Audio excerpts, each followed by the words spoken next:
ഉണ്ടാവുകയില്ല. ഈ പറയുന്ന സ്വഭാവ ഗുണങ്ങളുള്ള പെങ്ങള് വള്ളക്കടവിലുണ്ടാകൂല. ഏത് സ്വഭാവമാണെന്നറിയുമോ? അല്ലാഹുവിന്റെ റസൂലിന്റെ മുമ്പിൽ വന്നിട്ട് പറയുകയാണ്, നബിയേ, ഇന്ന ഫുലാന, ഇന്ന പെണ്ണ് രാത്രി ഉറക്കമില്ല നബിയേ, രാത്രി ഉറക്കമില്ല, രാത്രി മുഴുവൻ നിസ്കാരമാണ്. അവൾ ഇരുന്നും നിന്നും കിടന്നും നിസ്കരിക്കുന്നവളാണ്. ക്ഷീണിച്ചാലും അവളൊരോ കോളക്കം നടക്കൂല. അവൾ നിന്ന് ക്ഷീണിച്ചാൽ ഇരുന്ന് സുന്നത്ത് നിസ്കരിക്കും, ഇരുന്നും ക്ഷീണം വന്നാൽ കിടന്ന് നിസ്കരിക്കും.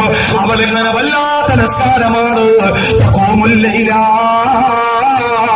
പാതിരാത്രി ഒരു കോളക്കം നടക്കാതെ നിസ്കരിക്കുന്ന പെണ്ണ. അവള് രാത്രി നിസ്കാരമാണെങ്കിലും നേരം വെളുത്താൽ അവരോട് തുള്ളി വെള്ളം കൊടുക്കൂല, ഒരു കീറ് കാരക്കത് വിടൂല, ഒരു ഭക്ഷണം കഴിക്കൂല. അവൾക്ക് എല്ലാ ദിവസവും നോമ്പാണ് നബിയെ. രാത്രി മുഴുവനും നിസ്കാരമാണ്, പകൽ മുഴുവനും നോമ്പാണ്. അവള് വല്ലാതെ ദാനധർമ്മം ചെയ്യുന്ന പെണ്ണ. അവള് പള്ളിക്ക് വേണ്ടിയിട്ട് കാതിൽ കിടക്കുന്നത് പൊടിച്ചു കൊടുക്കുന്ന പെണ്ണ. കോളേജിന് വേണ്ടി കഴിപ്പിച്ച് കിടക്കുന്നത് പൊടിച്ചു കൊടുക്കുന്ന പെണ്ണ. വാളിന്റെ മജലിസിൽ ചെല്ലുമ്പോ വിരൽ കിടക്കുന്നത് ഊരി കൊടുക്കുന്ന പെണ്ണ. നബിയെ, ആ പെണ്ണ് രാത്രി വലിയ നിസ്കാരക്കാരിയാ, പകല് മുഴുവനും നോമ്പുകാരിയാ, അവള് മുഴുവനും ദാനധർമ്മം ചെയ്യുന്നവളാ. പക്ഷേ ഞാനൊന്ന് ചോദിക്കട്ടെ, വള്ളക്കടവിൽ അങ്ങനെ ഒരു പെണ്ണുണ്ടാകുമോ? നിങ്ങൾ രാത്രി നിസ്കരിക്കുന്നവരാകാം, പക്ഷേ നിങ്ങൾ ഉറങ്ങൂലേ? നിങ്ങൾ പകല് നോമ്പ് പിടിക്കുന്നവരാകാം, എന്നുമല്ലല്ലോ. നിങ്ങൾ സ്വർണം കൊടുക്കുന്നവരാകാം, എപ്പോഴും കൊടുക്കൂലല്ലോ.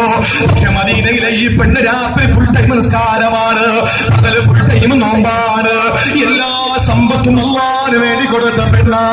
പക്ഷെ നബിയെ, ഈ പെണ്ണിനൊരു സ്വഭാവമുണ്ട്.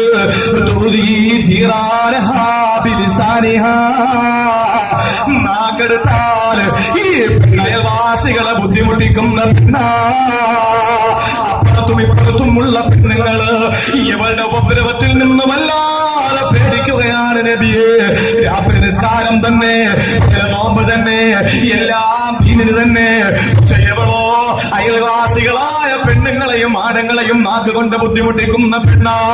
ഈ പെണ്ണിനെ പറ്റി നിങ്ങളുടെ അഭിപ്രായം എന്താണ് നബിയെ എന്ന് ചോദിക്കുമ്പോ, മദീനയുടെ മണവാളന്റെ ചുണ്ടനങ്ങുകയാ. അല്ലാഹുവിന്റെ റസൂൽ എന്തോ പറയുകയാ. എല്ലാവരും ശ്രദ്ധിക്കുമ്പോ നബി തങ്ങൾ പറയുന്നല്ലോ,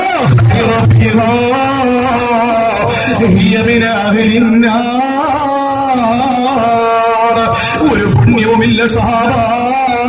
ആ പെണ്ണ് നരകത്തിലാണ്, ആ പെണ്ണ് നരകത്തിലാ. വള്ളക്കടവുകാരിയെ നിസ്കരിക്കാത്തത് കൊണ്ടല്ല, ഈ പൂന്തുറക്കാരിയെ നോമ്പ് പിടിക്കാത്തത് കൊണ്ടല്ല, മണക്കാട്ടുകാരിയെ സദഖ കൊടുക്കാത്തത് കൊണ്ടല്ല, ഇതെല്ലാം ചെയ്യുന്നു. പക്ഷേ അല്ലാഹുവിന്റെ റസൂലിനോട് പറയുന്നു, ആ പെണ്ണ് നാവ് കൊണ്ട് അയൽവാസികളെ ബുദ്ധിമുട്ടിക്കുന്ന പെണ്ണ. ആ പെണ്ണ് നരകത്തിലാണ് എന്ന് 1400 വർഷങ്ങൾക്ക് മുമ്പ് ലോകത്തിന്റെ നായകന്റെ പ്രഖ്യാപനം എന്നെങ്കിൽ റസൂലുള്ളാഹി ഉഹദിൽ കിടക്കുന്ന സഹാബിയുടെ പ്രിയപ്പെട്ട ഉമ്മ പൊന്നുമോനെ വാരിക്കോരി മടിത്തൊട്ടിൽ കിടത്തി മുഖത്തിനൊന്നും മണലിലേക്കിട്ട് അനിയല്ലകയാ പുനകിൽ ചെന്നാന്ന് പറഞ്ഞപ്പോ നബി തങ്ങൾ പറയുന്നു, ഉമ്മ ലഅല്ലഹു കാന യതകല്ലമു ഫീമാ ലാ യഅനി. ആവശ്യമില്ലാതെ സംസാരിച്ചിട്ടില്ലെന്ന് നിങ്ങൾ ഉറപ്പുണ്ടോ? അല്ലാഹുവേ, ഞങ്ങളെ കാക്കണേ അല്ലാ. ഞങ്ങളുടെ നാക്ക് വായില് കിടക്കൂല റബ്ബേ, ഞങ്ങളുടെ നാക്ക് വായില് കിടക്കൂല അല്ലാ. അല്ലാഹുവേ, ഞങ്ങൾ ഒരുപാട് ഫസാദ് പറയുന്നവരാ, തമാശയ്ക്ക് മറ്റുള്ളവന്റെ മനസ്സ് കുത്തി വേദനിപ്പിക്കുന്നവരാ. അല്ലാഹുവേ, ഞങ്ങളെ പിടിച്ചു ശിക്ഷിക്കല്ലേ. നിങ്ങൾക്കറിയില്ല നാഥ, ഇനി ഞങ്ങൾക്ക് മാറാനുള്ള ഭാഗ്യം തരണേ അല്ലാ.